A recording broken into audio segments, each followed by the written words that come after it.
Hello mga kaalaga, update ko lang po kayo sa aking alagang biik. Yan po, kumakain na po sila ngayon ng maayos dahil po nung nakaraan linggo nagkasakit po sila. Yan po, pinapakain ko po sila ng hog starter. Yan po, kumakain na po sila.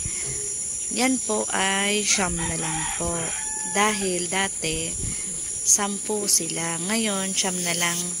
Dahil nung nakaraan, nagkasakit po sila na napilay, nagtae, at nilagnat. Yan po yung sakit nila nung nakaraan.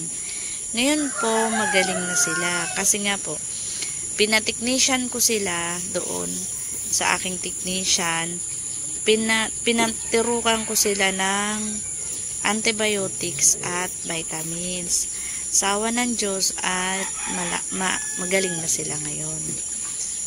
Ngayon, yan, nakikita nyo naman, magana ng kumain, masarap na silang, marami na silang uminom ng tubig, magana na talaga. Pero yung isa po talaga, hindi talaga siya nakasurvive. Kasi talagang siya yung napuruhan talaga nung sakit na yon. Kasi ng araw din, nung gumaling yung 3 na yun, siya naman yung natira talagang na last na napilay. Siya yung pinaka-last na pilay at nabulag pa siya. Kaya siya namatay. Kasi yung mata niya nagkaroon ng parang bulog kung sa tao. Yun. As in, puti yung kulay itim ng mata niya. Nabulag talaga. Tsaka nilagnat siya, ayaw kumain, ayaw minom ng tubig. Kahit anong gamot yung tinurok na namin doon, hindi tumalab sa kanya. Siguro dahil nga kung sa tao, siguro nagka-hemorrhage siguro yun sa utak.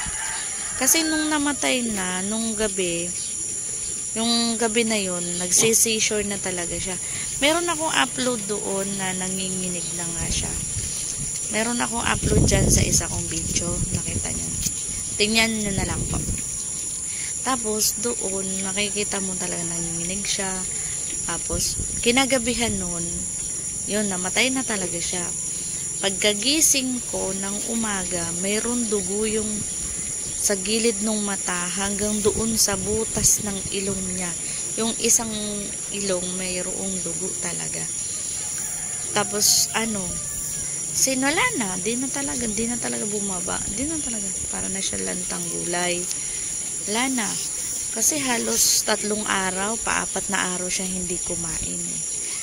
Kaya ganun.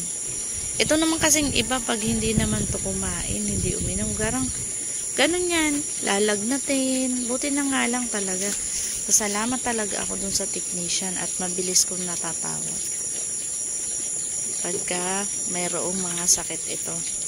Buti na lang talaga. Thank you guys for watching. Please subscribe my channel. Thank you.